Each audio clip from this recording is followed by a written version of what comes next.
जय श्री राधे मित्रों। आज हम बात करने वाले हैं जन्माष्टमी के पूजन की विधि के बारे में। जैसा कि आप सभी जानते हैं कि जन्माष्टमी का पर्व आने ही वाला है। यदि आप इस चैनल पर नए हैं तो कृपया करके पहले चैनल को सब्सक्राइब कर लें और बेल आइकन अवश्य दबा लें ताकि जो नई वीडियो आती है हमारी उनका नोटिफिकेशन आपको मिलता रहे। अब चलते हैं वीडियो की तरफ। सर्वप्रथम हम जानने का प्रयास करेंगे कि जन्माष्टमी का पर्व अब की बार किस तारीख को पड़ रहा है। अब की बार जन्माष्टमी का जो पर्व है वह है 12 अगस्त 2020 को बुधवार के दिन पड़ेगा।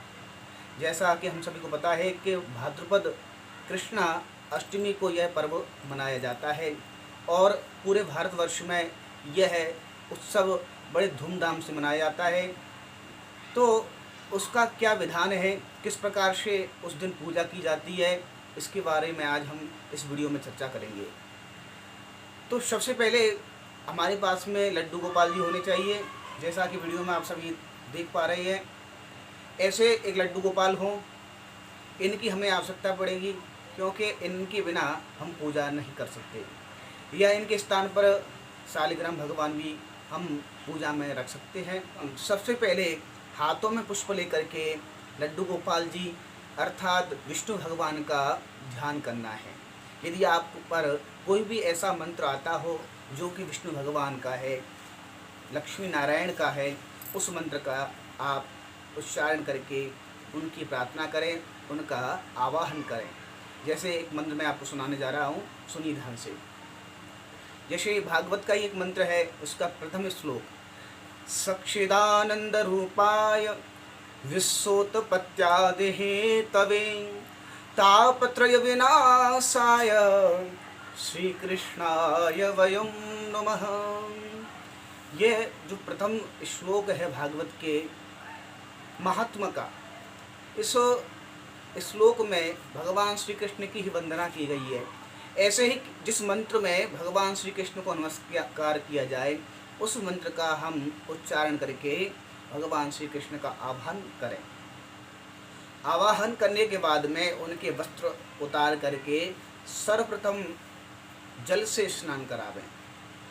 जल से स्नान कराने के बाद में पहले हम पंचामृत है हमारे पास में, तो पंचामृत स्नान अवश्य कराएं।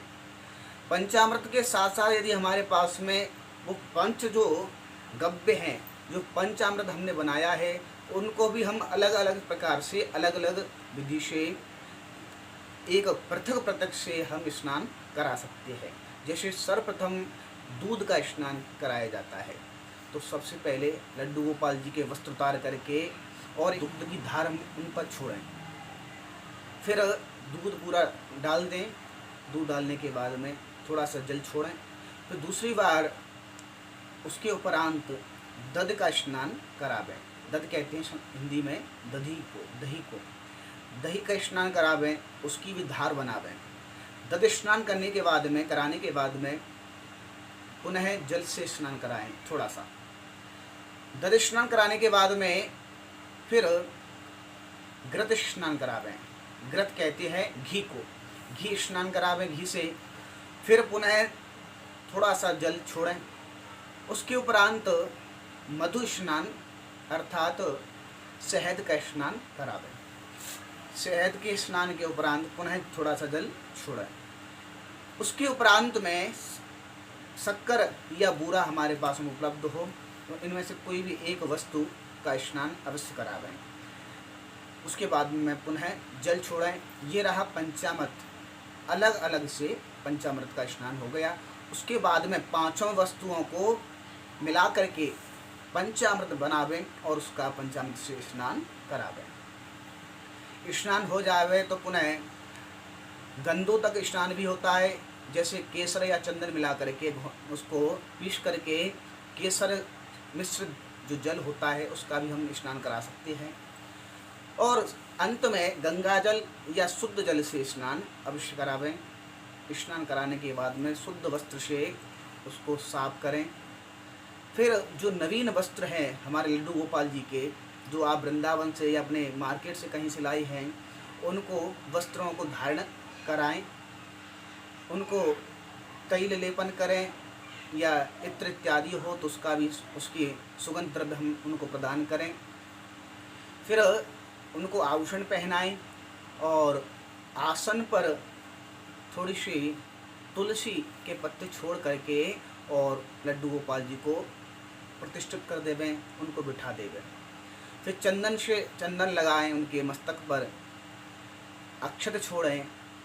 ऐसे इस प्रकार से धीरे धीरे उनकी पूजा करें। पुष्प छोड़ें। पुष्प छोड़ने के बाद में उनको धूप दीप इत्यादि देवें, दिखावें और फिर उनके लिए नैवेद्य अर्पित करें। जो भी आपने मिष्टान में बनाया है उनको मिष्टान अर्पित करें और उसके साथ में तुलसी दल अवश्य छोड़ें। और यदि आपके पास में माखन है, नवनीत है, तो भगवान को नवनीत बहुत ही प्रिय है, नवनीत अवश्य ही चढ़ावें। नवनीत तुलसी दल सहित में अवश्य उनको अर्पित करें। इस प्रकार से पूजन अर्चन करने के बाद में आरती उतारें।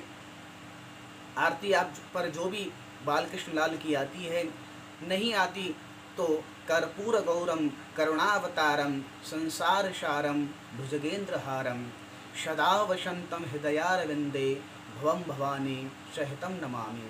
इस मंत्र को बोल करके आरती उतार लेवें। आरती उतारने के बाद में अपने हाथों में, दोनों हाथों में पुष्प लेकर के, पुष्पांजलि लेकर के भगवान को अर्पित कर देवें। इस प्रकार से पुष्पांजलि अर्पित करें और अंत में भगवान से प्रार्थना करें, क्षमा याचना करें कि आवाहनम न जानामि विसर्जनम पूजम चैव न जानामि क्षम्यतां परमेश्वरः मंत्रहीनं क्रियाहीनं भक्तिहीनं सुरेश्वर यद पूजितं मया देव परिपूर्णं तदस्तु मे। इस प्रकार से उनसे क्षमा याचना करें।